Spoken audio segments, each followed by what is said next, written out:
Hello बच्चों, चलिए हमारा प्रश्न देखते हैं। हमारा प्रश्न है ऑक्सीजन की अनुपस्थिति में होने वाले श्वसन का नाम बताइए।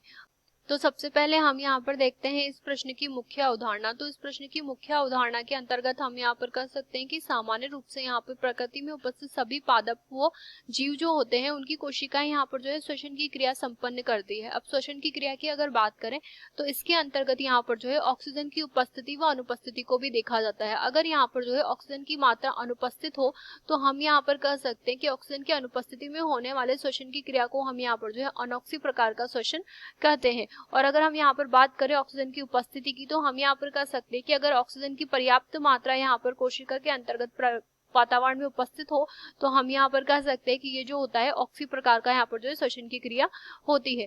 तो हम यहाँ पर इस प्रकार से श्वसन को दो भागों में विभक्त करते हैं। अगर अनोक्सी श्वसन की हम यहाँ पर बात करें तो इसके अंतर्गत हम मुख्य रूप से कहेंगे कि एक तो ऑक्सीजन की यहाँ पर अनुपस्थित होती है।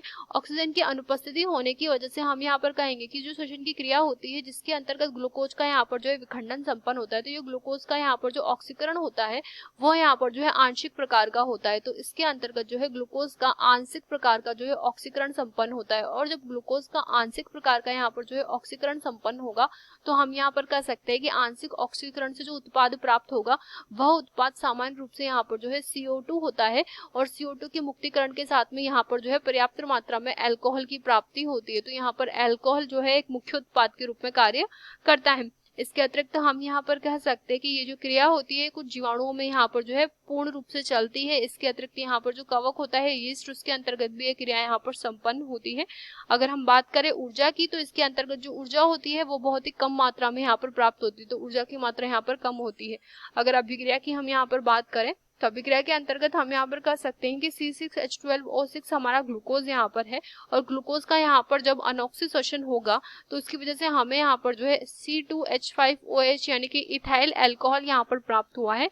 और इसके साथ पर्याप्त मात्रा में CO2 निकलेगी और इसमें ऊर्जा की जो प्राप्ति होगी वो 21 किलो कैलोरी होगी। ऑक्सी श्वसन के दौरान जो ऊर्जा प्राप्त होती है वो 686 किलो कैलोरी होती है, तो जिसकी मात्रा में ऊर्जा बहुत ही कम प्राप्त होती है। तो ऐसी श्वसन की क्रिया जिसमें ऑक्सीजन की अनुपस्थिति में संपन्न होती है उसे हम यहाँ पर जो है अनोक्सी श्वसन की क्रिया कहते हैं। आशा करते हैं आपको प्रश्न समझ आया होगा। धन्यवाद।